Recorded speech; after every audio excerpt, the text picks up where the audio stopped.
All right, let's go ahead and start. Um, Today's And session, yes, go ahead. I was just going to say, if you have any questions, um, just type them in the chat window, and I'll relay those to Lynn. And there's a couple of points where, uh, the computer's got to do some processing, so we'll answer questions then. But just type them up in the chat window. Now, the first thing I want to ask is I posted just in the past couple of hours on all of the Facebook pages a link to go download the uh, workflow process sheet that I built that will match identically to what I'm going to present. It also has the optional software that I will use in this presentation that you can go get. All of them are free except once, and that's GradientXTerminator. And it costs $24, which isn't much. And it is the best at getting rid of gradients in astro images. So if you want, go download those after the deal and load them up. Follow their instructions. I'm not going to pretend to tell you how to put them in or anything. So, all right. Today's session is on processing astro images in Photoshop. Now, let's start off by saying that this is my method of processing, and there's other ways, and I'm sure that some of them are better and some of them are worse. But this is the way I've developed uh, over the years, and I really like the new process that I've added, which is the Arcsinh histogram. So hysteresis, not histogram. Um, so anyway, with that said, if you don't know me, I'm Lynn Cromer. You're probably lucky if you don't. I live between Red Oak and Ferris, Texas, which is just south of Dallas, which is today is just barely south of Anchorage. Been a pro photographer for over 50 years. I don't do it anymore. I'm retired. Been shooting astrophotography for 18 years. Have an observatory in my backyard. Have 5 telescopes, a 135. That's a Rokinon lens, but I count it as a telescope because I use it a lot. A 72 millimeter, a 102 millimeter refractor, an 8-inch and a 10-inch reflector, and 3 field mounts that we carry out in the field when we do some events. I shoot astrophotography with either Nikons or cooled astro cameras. I have 2 of them. I have a ZWO ASI 183 MC, and I have a QRS 163C. They're both great cameras, highly recommend them. I host astrophotography events. We've got some coming up. If you're in the Texas area, you can check out on the Facebook page of Telescope Optional. That's the main place you can find these. I share everything I know, which isn't much. I don't have any secrets. I like sharing what I've learned in my 50 years.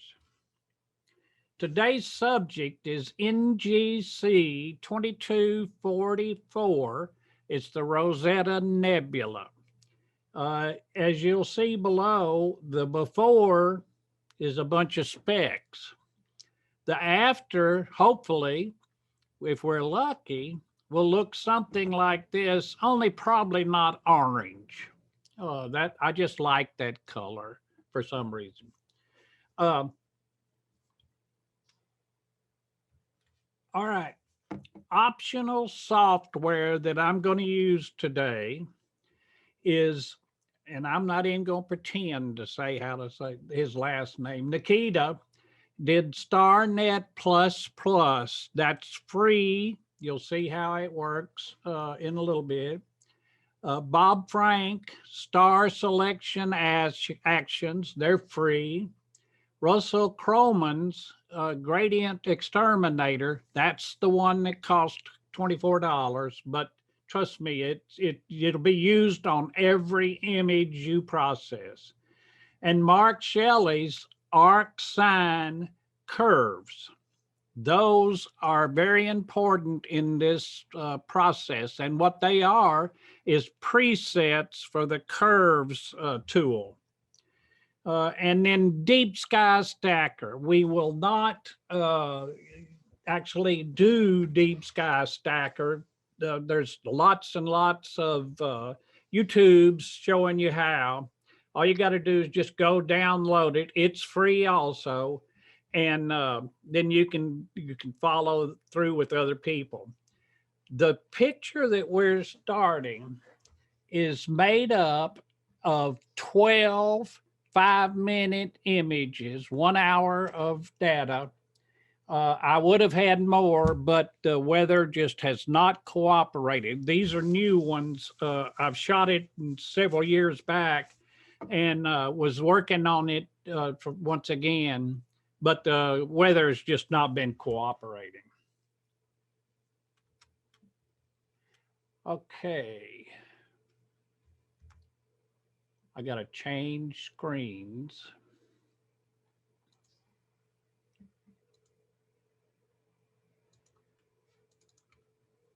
Okay, this is Photoshop. I have already opened the image right here. Now, this is the stacked image just as it came off of Deep Sky Stacker, and we'll process it from there.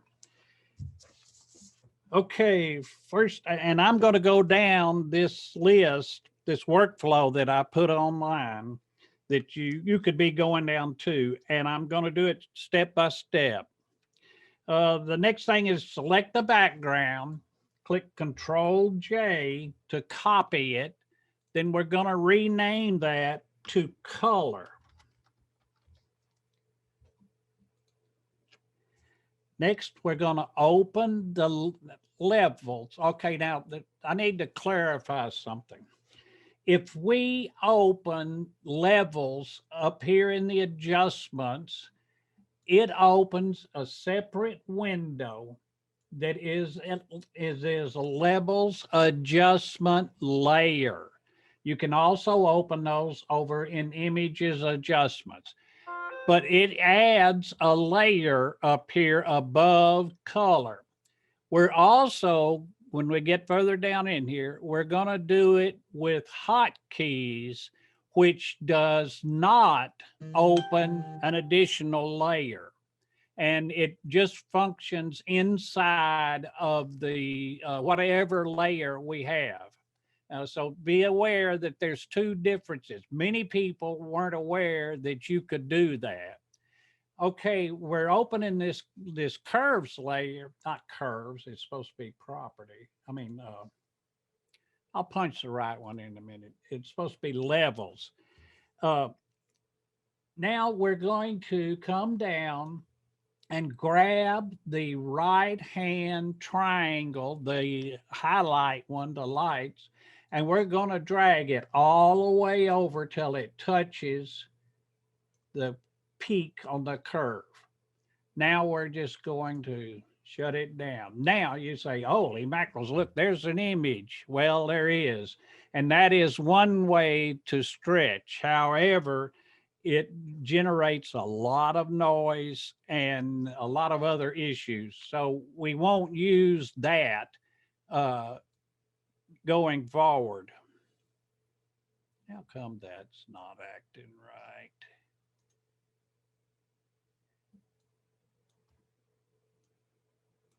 I got too many things in the way. And I just changed this to It never fails. Well, we'll have to do it a different way. I had this all set up, and then when I came over to start, it messed up the screens. It's always the way it works. Get that one off of there. There. Okay, so now we have a stretched image, at least where we can see what the problems are.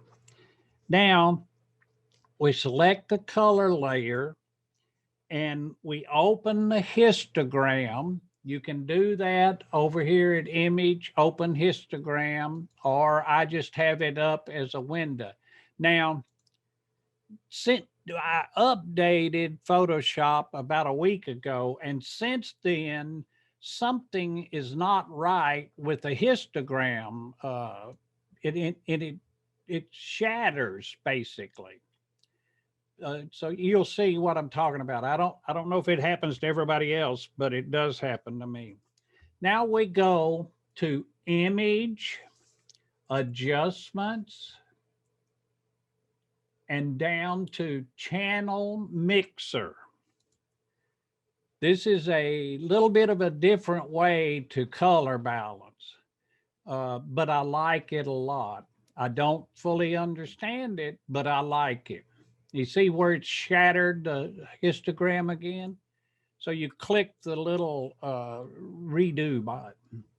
Now, we're in the red output channel, and we come down to the green. And we do that because these images have more green than they have red and blue.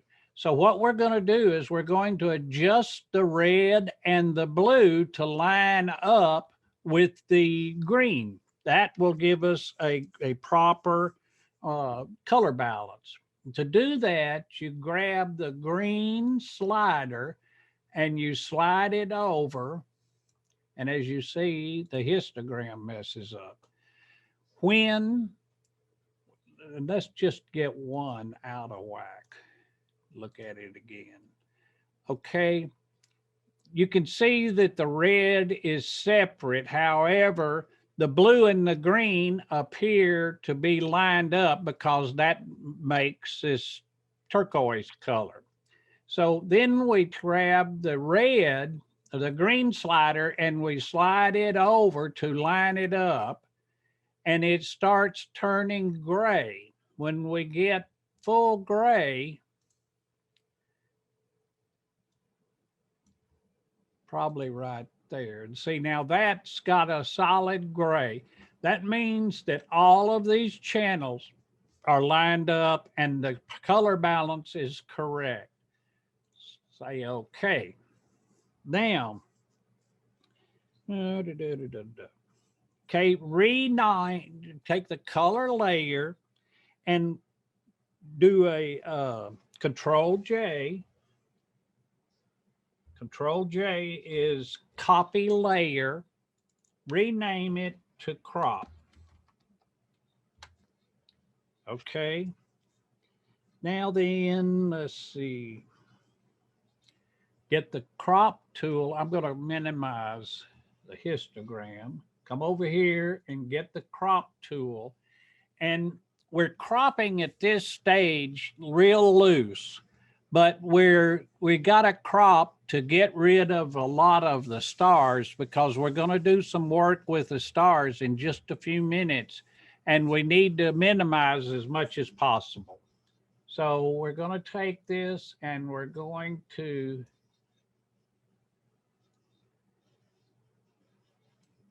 and I've got it set for an 8x10 basically because I don't like square, but this is almost a square image.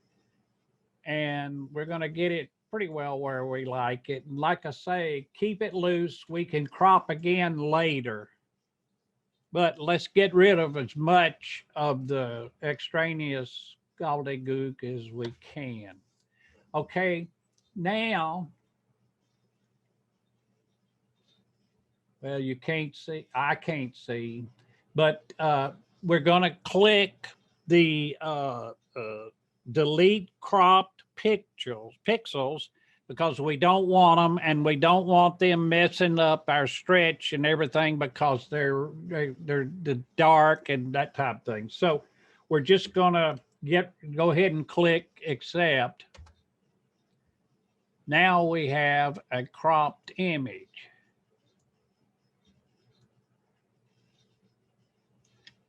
Okay. Now do a Control J again, create a new layer, copy the cropped layer, rename this gradient, and I just put gradient X. That's for the gradient exterminator. Now,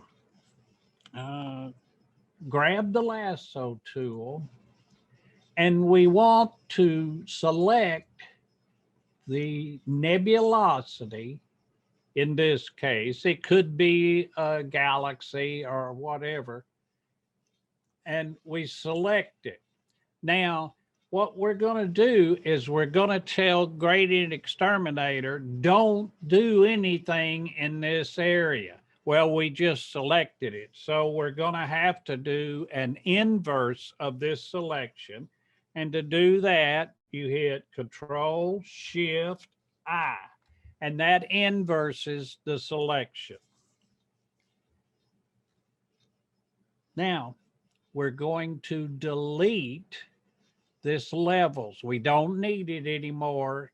All we needed it for was to be able to see what we were working on. So we're going to delete, hopefully.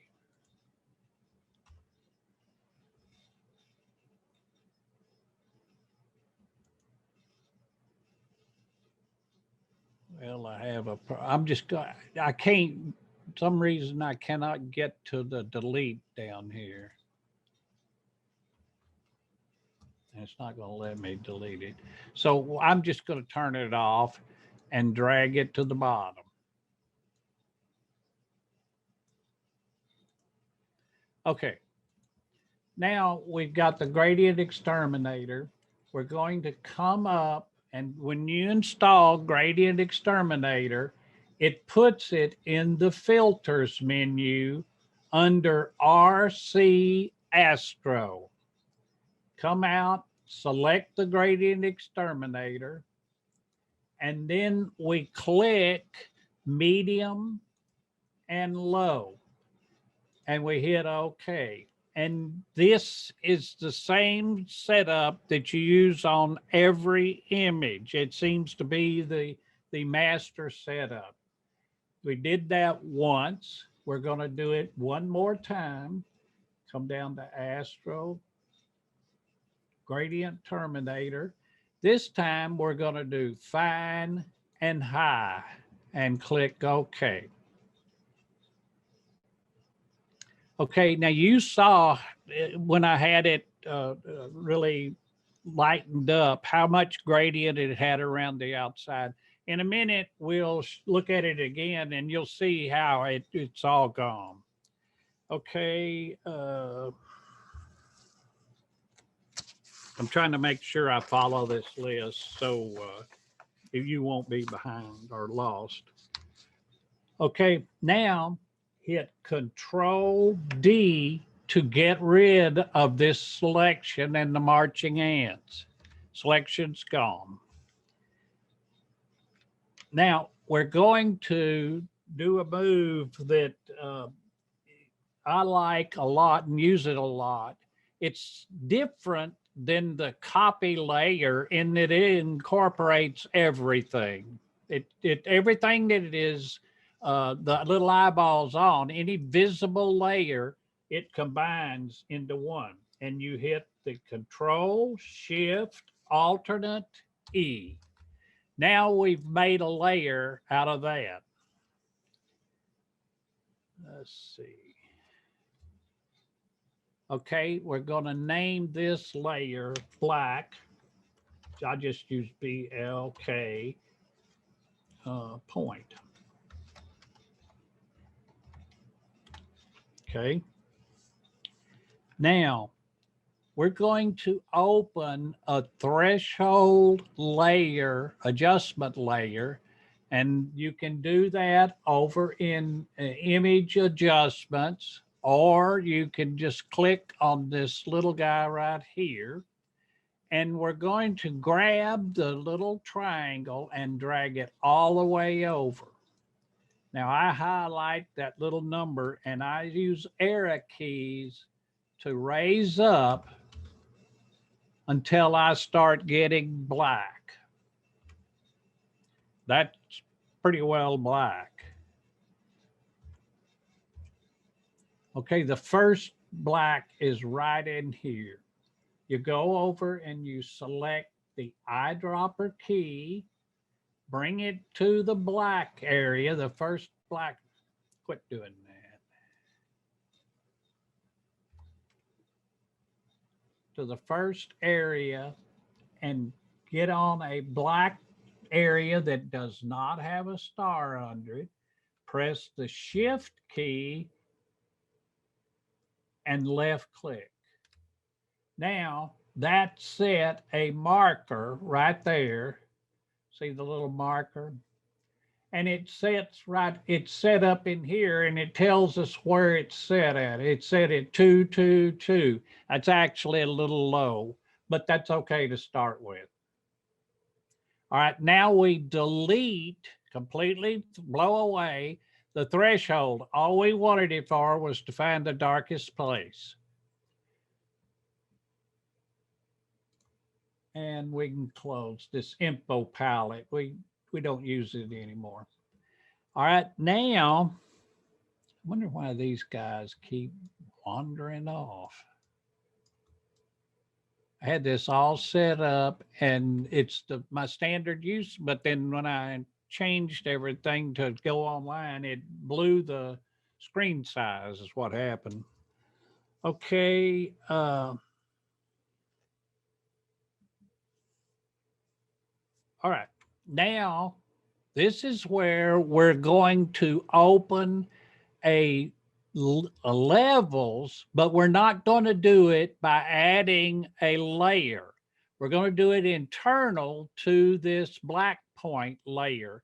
Otherwise, we just start stacking layers up and it makes it bigger and bigger and bigger. So right here, we're going to do Control L. Now, we're going to take the black pointer, and I know it's crammed up pretty good, but let's move it up just a little bit. Let's see what the histogram looks like. See, the histogram is pretty well jammed up.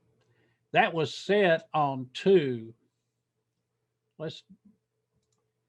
Okay, I'm going to select the black marker, the eyedropper, double click on it, and it comes up and it says, what is it set at? What's it going to make this background color? And it's set at 888. That gets the histogram off the wall a little bit and gives us a little room. So we're going to say 8's good.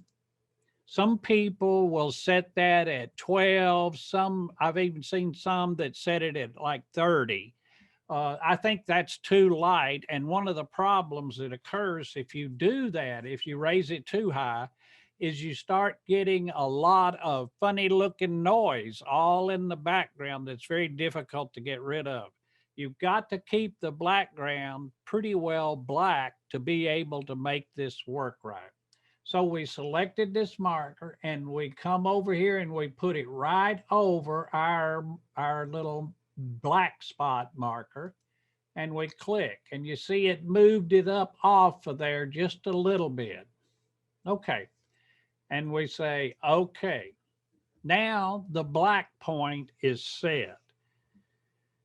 All right, let's see. Now, another little thing you can do is bring that up again and come up here and let's look, oops, wrong one. Let's look at the red channel and it's sitting right there pretty darn close. The green channel and the blue channel. You need to make sure that they're all pretty well over here, and you can see that they are over in this. Some people like to put this dead up against this wall. I found that that really kind of has a little bit of a problem when you go down into stretching this image. It tends to make it climb the wall a little fast. So I back it off just a little bit. Okay, now let's do Control Shift E for merge visible. Rename this to stretch. Okay, now we need to keep the histogram up. See if I can, no. Excuse me. Now we're going to go through a little routine to stretch this image. And to stretch the image, what I'm talking about is you see how small this little spike is on these curves. We are going to stretch that, open it up, and allow more dynamic range to come through in each one of these colors. You'll note, we'll keep this up and you can see exactly what's happening. The first move is Control M. Control M brings up the curves adjustment inside this layer. It doesn't add a layer. You can add a layer, but again, that just makes the image bigger and bigger and bigger. And if we need to back through this for some reason, we'll do that with the history palette. So, okay, we bring this up. Now, down on the list of things you need to get, one of them is, let's see what the name of it is for sure. It's Arcsinh. Yeah, Mark Shelley's Arcsinh Curves. Those are presets for curves that you put in Photoshop. And if you'll read his little write-up, he'll tell you how to put them in. And we come down and we have 10, Arcsinh 10, Arcsinh 30, 100, 300, 1000. The only ones I've ever used are 10 and 100. So you can just load the 10 if you want to. They're separate items inside of a zip file. So I'm going to click Arcsinh H10 and you see what it did to the curve. That's a hyperbolic curve of something. I don't fully understand it, but we don't have to. Now, look at what it did. It started bringing this up. And see where it stretched the little spike out? Okay, we'll say okay. Now, there's two ways of doing this. You can also, right after this, hit Control L, bring the levels up inside the same layer, and we can click on the eyedropper and come over here and click on that, and you see where it brought the blacks down closer to the wall to make them blacker. Okay, Control M again. We'll do this 3-4 times. Another 10. Okay. Control I, let's see.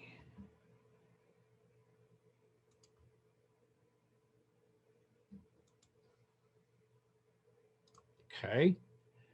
One more time. Now you got to watch what's going on right here. When these curves slam up against this wall, that's it. We don't go any further. Control M again. You just repeat the curves, levels, curves, levels.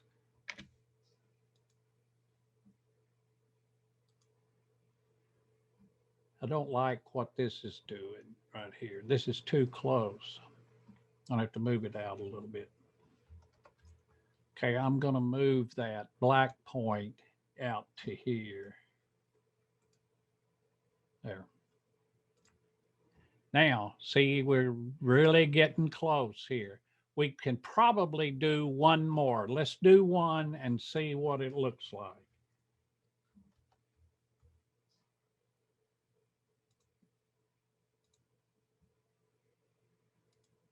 Yeah, this is going to be it.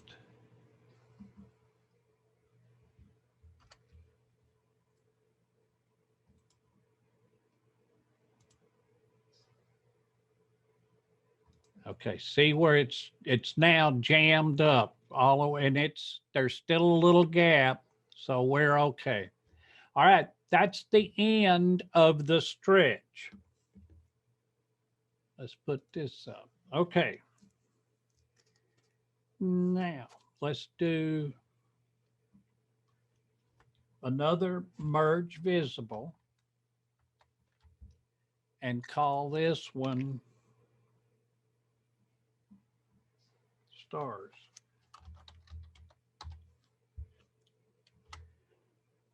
Okay, I don't like what happened right here. This marker was too close. It should have been out further. That's all right for right now. All right, now this is where it gets fun. I'm gonna take and I'm gonna do File, Save As, and I'm going to get this right. See, go to my Starnet ++ files. That's where it's loaded. And I'm going to change the name to NGC 2244 stars. Save it as a TIFF inside the Starnet ++ folder.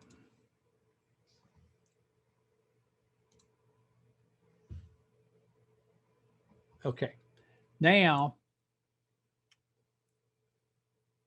a bit, let's try this.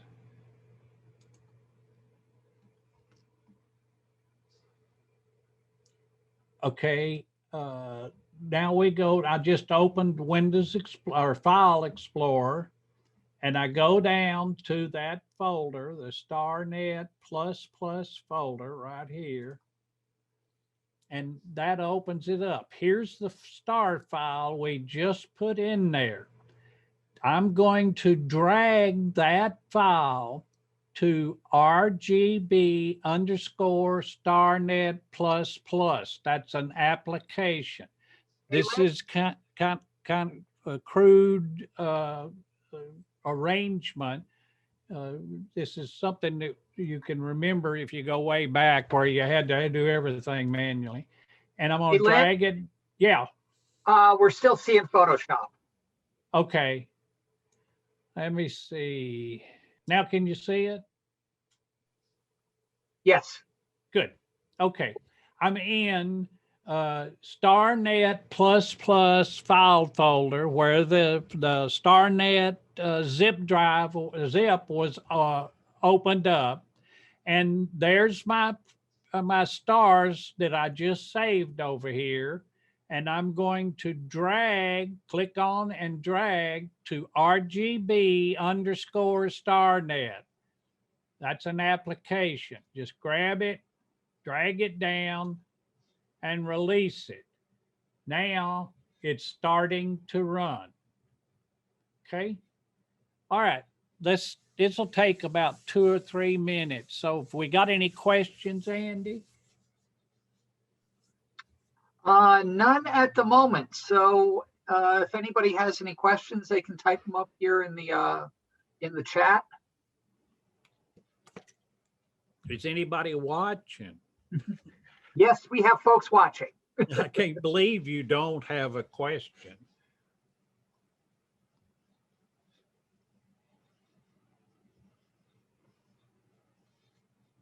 Okay. this Starnet program is, it goes back almost to basic, to the beginnings of Windows. It's so, well, it's not graphic driven. Let's put it that way. It's you just drag and drop stuff and it works, and you get this old style DOS window. Now do you see it? Yes. Okay, good. And, So you and we can do have a question. Yes, good. So when I try to do my stretches, my histogram does not stay solid, as it almost like diffraction spikes in the data. Is this a sign of being too aggressive? No. And are you renewing the histogram? Yeah, there. So John, there's a a circular arrow there in the histogram screen that'll refresh it, Yeah. and that will bring your histogram back. See, that's the same thing mine's doing. It's Yeah. doing those spikes, and you have to refresh it to get it to act right. Yeah. Another question. Okay. Is the first video or is the first webinar recorded? Yes, it Yes. is, and there are links in the Facebook group, and it's up on YouTube. And I can find the URL for that, and I'll It's post on the that here. Facebook. Yeah. And I think there was another one. My chat window keeps going away. How many images were stacked to create this image? 12 5-minute exposures with a cooled astro camera. There's actually the ZWO-ASI 183. And it's through a Rokinon 135 f2 lens. It has a filter that I've put on there that it's an L Extreme from Ioptron, not IOPT, whatever. And that I built a reducer to go on the threads on the front of the lens, the filter threads, and reduce it down to 2 inches so that I can use my standard telescope filters on it. And that does two things. That one lets me use those filters, and two, it reduces the aperture. It basically chokes it down without having to come off the F2. When you come off F2, it will start showing diffraction spikes on the stars. In this case, it's a real nice iris, so it shows 12 diffraction spikes. I don't care for those much, so I reduce the entrance down, basically choke the lens to raise the aperture. Did that answer it? Yes. Okay. If we're back, can you see my Explorer screen? Yes. Okay. What that did is it ran through the little program and it generated a TIFF file called Starless. And that's our image without stars. So I'm going to close this screen and I'm going to reshare the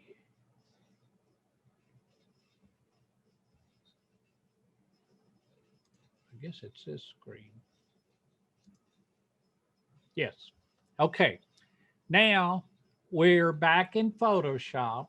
I'm going to come up to Files, Open, and we're going to go grab the Starless TIFF file, and we're going to open it in a separate window. And there's our Starless TIFF file. Now, what that allows us to do is to work on this image without affecting the stars. Plus, it allows us to take the stars and put them on a separate layer and we can work on those as required. Okay. Let me get back on my chart. Now, we're going to take this image and we're going to, first thing is to select the background and hit Control J to bring it up into a different layer. And then in this layer, we're going to do Control Shift A, which moves it to Camera Raw, which is very it's almost identical to Lightroom's development module. Did that come up, Andy? Yes. Andy? Yes. Okay. Okay. I didn't know if it was still sharing it right. Yep. Okay.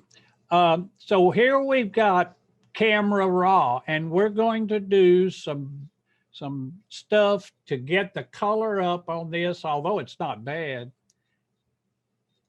And we'll start with the basic. Now, I did not put any details in my little workflow because I recommend that you move every slider and see what it does. You might be surprised on some of them. But the ones for sure that I'll always use is I bump the contrast a little bit. Then I take the highlights and I generally run them down a little bit. Then I take the shadows, and you can almost always go all the way 100 with it. And that really brings out some of the lighter stuff in it. Take the whites and raise them up to get the contrast up. Take the blacks and carry them down a little bit. And one of the things that I'm trying to do with the blacks is, you see this motley looking out here? That's pretty well standard on a nebulosity. There's still a lot of gas and dust out here that tends to make the background kind of motley. And if we don't have enough exposure, which I don't on this, to really bring that out, then let's just try to get rid of it. So we take that down a little bit. Now we zoom in and we take the texture, and we're going to use that a little bit like a noise filter, because that's what a noise filter does. Only we're not going to go plus, we're going to go minus. And we're going to take it down and see it tends to take some of that texture out. I don't know if you can see that, but it takes some of the noise out. Now, clarity, we're going to run up, because clarity is mid-tone contrast. So we run that up a little bit. Dehaze sometimes helps, sometimes hurts. So we'll bring that up. I'm not going to go all the way up. Okay, now vibrance on this particular image, you got to be careful because it goes wacky, but sometimes some images it doesn't. So we can bring it up a little bit, and then we take the saturation up and we make it pretty red. Now, we don't do anything to curves because we're working on curves over in the other image. Now, be aware that these adjustments are just what I'm putting on here, and they're fast. You could take a lot of time playing with these adjustments to get it to exactly what you want it to look like. We come down to detail, and detail is sharpening and noise. We give it a little sharpening, usually about 25, somewhere in there. And then noise, we drag this over, come on, and see right there, it tended to take them out. Now you can slide the detail around to get what you want. You can make this a big mushy mess, look like mashed potatoes, or you can leave it with a little bit of detail. I don't never had the color or the contrast noise be much of a help. All right, the last one I work with is called the color mixer. And I go to saturation, and I like to take this little targeted marker, and let's say I want this color to, there we go a little lighter.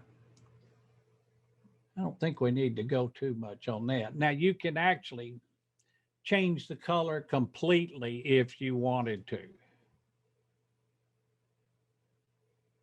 You can also do that with hue and saturation. And then let's go to luminosity, do the same thing.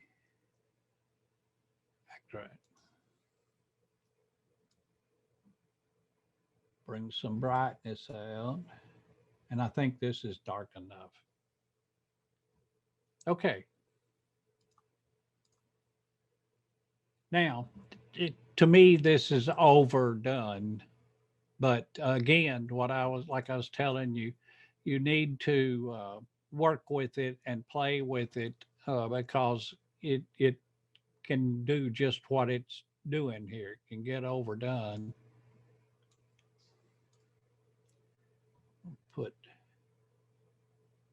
Okay.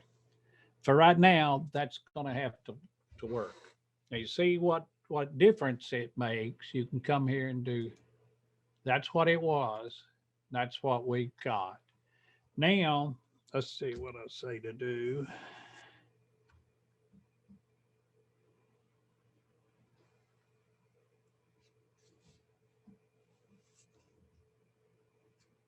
Okay. Now we're going to do a Control A to select all. See the little marching ants, select all. Control C to copy this image. We'll come back to the original where we were working. On the stars layer, we will hit Control Shift N.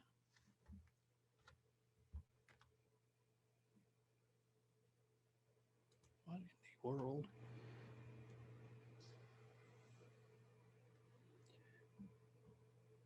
Well, I can't get to the, I need a new layer, and it's got me blocked out down there. Oh, Control Shift in. That works better if you push the right buttons. Okay, so what we've done is we're going to add a new layer, and this new layer is going to be named Starless.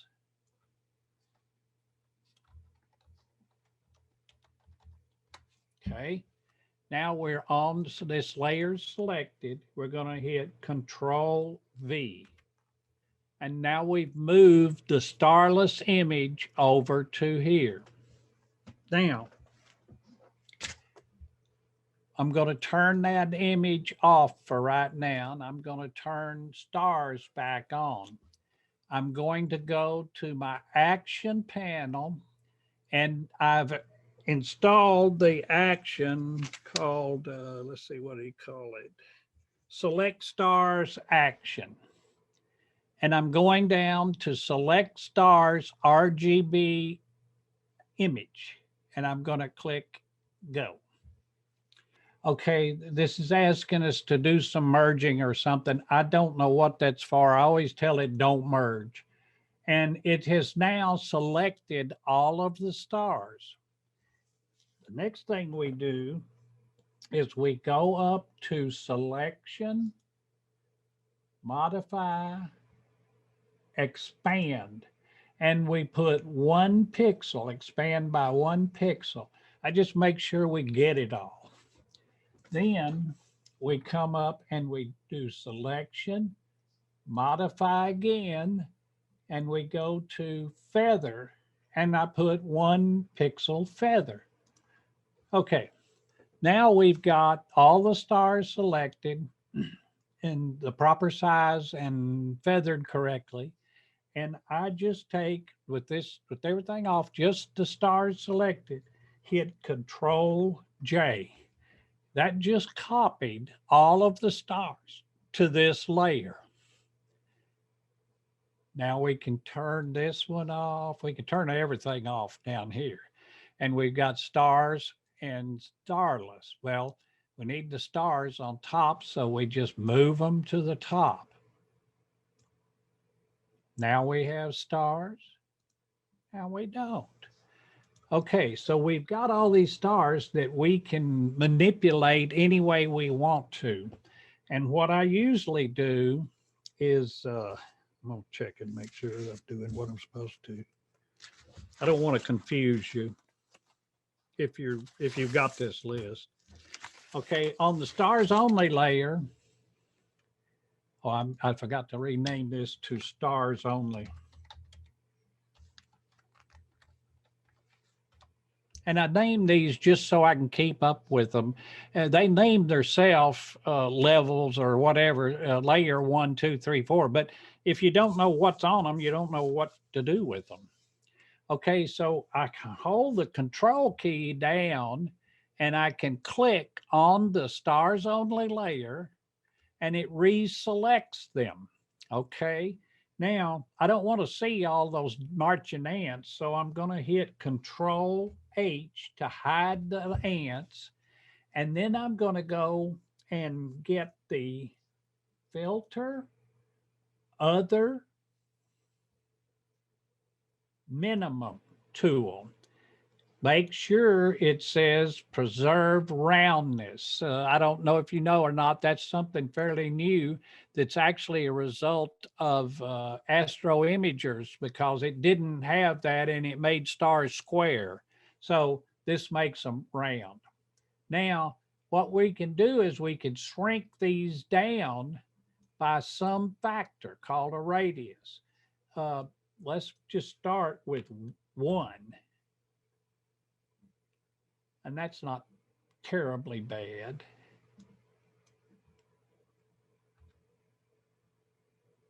Now see, if we go to 2, that's a shrink. We got almost no stars. So let's go back to 1. Now we've got some. It depends on how many we want. A lot of people like a lot of stars.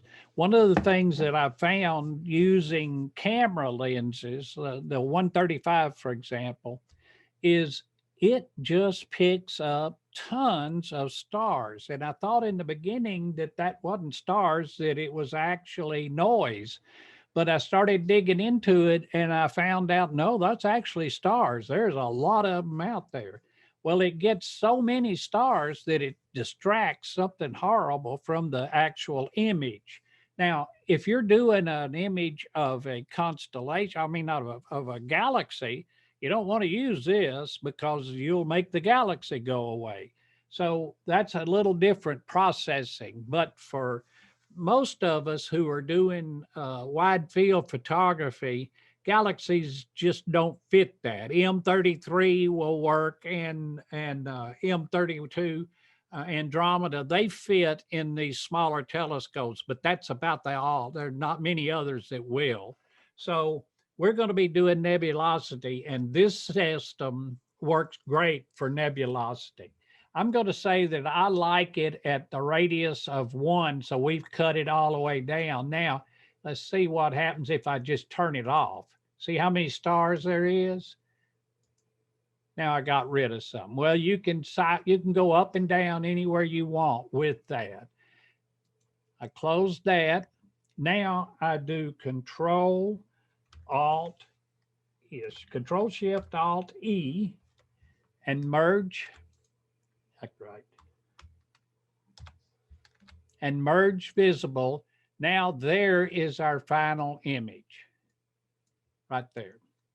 You can do other things with it if you want to. I personally would go back and put star spikes on. I like to have 1 or 2 in an image, but we won't get into that in this. So there is the process for dealing with nebulosity, for reducing star size and all of those things. Now, I would save this as a PSD, a Photoshop file. I would save it. I would reduce its size down to 1500 pixels wide, or at the longest edge, whether it's wide or tall.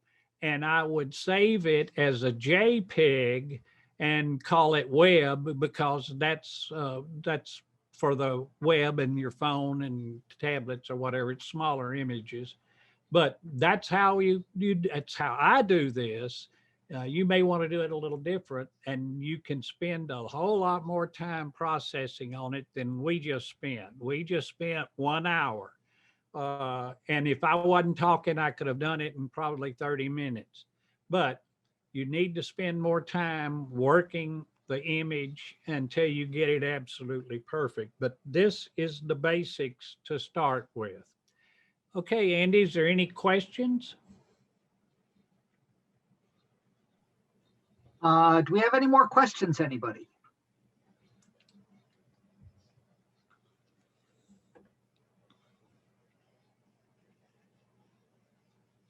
So we've got a comment, Lynn. Amazing to see the initial image and then the final. Thank you very much. And we're getting a bunch of those. Awesome lesson. Look forward to trying it out. I look forward to trying it out myself, Lynn. I have not used this particular technique, so I will be, pulling a couple of images and giving this a shot. How well does this work for Milky Way? I haven't tried it, not the Arcsinh, but it should work really well.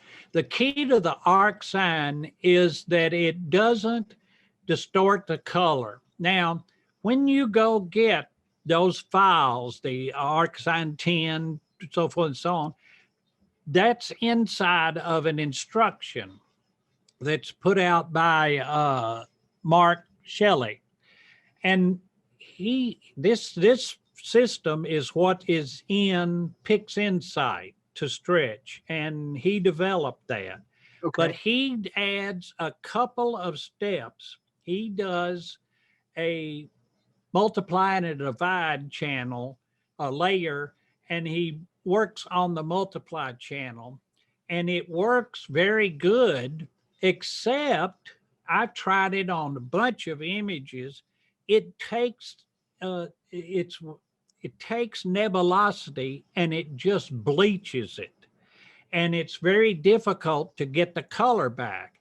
It's actually designed to keep color in stars when you use the other two layers. I eliminated those and just used it on a single layer because that maintains the nebulosity color and it stretches it real well. Now, it does cause the stars to lose a little bit of color, but it doesn't bloat them. A lot of stretches will bloat the heck out of stars. So I like the way it works. So I highly recommend it. I've tried all sorts of stretches, but this is the best one. And a couple of the other guys that I told about this have tried it and they love it also.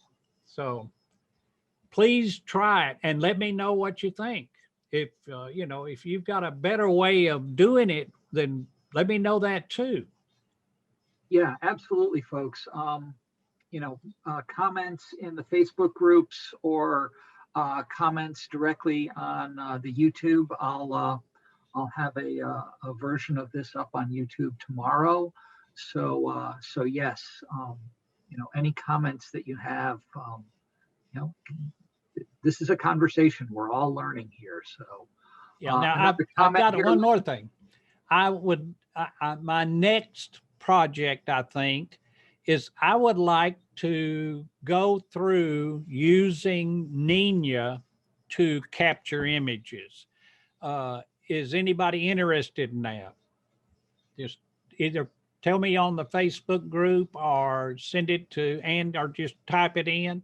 I'd like to go through Nina because I think it's a fantastic program and it's something we all can use and really simplify our workflow. And we've got a bunch of yeses on that, Lynn. So okay. and we also had A thank you. Someone was struggling with Starnet and couldn't figure out how to use it, so they just deleted it. But now they're going to give it a try again. So Starnet is, because it's so DOS looking to me. A lot of people, younger people, they are not familiar with that DOS environment, and it'll throw you a curve. But I just think it's an unbelievable program when it can strip the stars out like that and allow me to do a lot of work on the nebulosity without messing up the stars, because that was one of the biggest things. You go in there and you process the nebulosity and you end up with stars as big as flying saucers. So, with all fuzzy stuff and things like that, I love the fact that I now have really sharp pinpoint stars. But yes, I'll be glad to do a tutorial or another webinar on Nina, because I love the program. I tell everybody I ought to be a Nina ambassador. I just taught somebody to use Nina that didn't have a clue how to even use a telescope. And it's so easy for them to use once you find where are all the parts and pieces.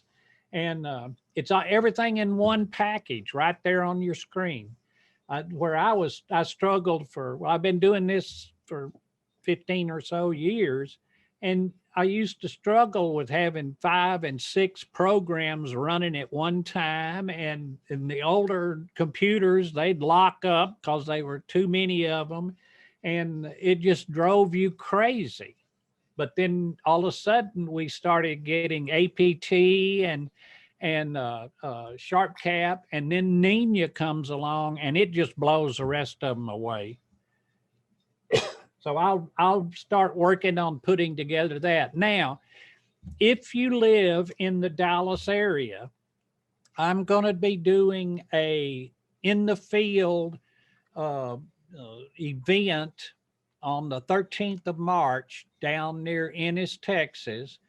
And at that event, I'm going to walk through setting up a complete system in the field and starting it up, running it, photographing with Nina. So you're more than welcome to come join. I'll be there 3 nights. I'll do the same thing every night. And then the next mornings, we'll all gather somewhere, and whatever we shot the night before, I'll process it for you so we can see how to process, doing similar to what we just did. So please come join us. Go to either North Texas Astrophotographers or to Telescope Optional Astrophotography. Any of those Facebook pages will have links to the events. Any other questions? How many people did we have? I think we wound up with about 19 through most of it. Okay. And a question from John on the curve that we were using. Yes. And you can get that. That's Mark Shelley's Curves. Yes. And it's a download. And in the Facebook groups, there's a document that Lynn put up that includes links to where all those things can be downloaded.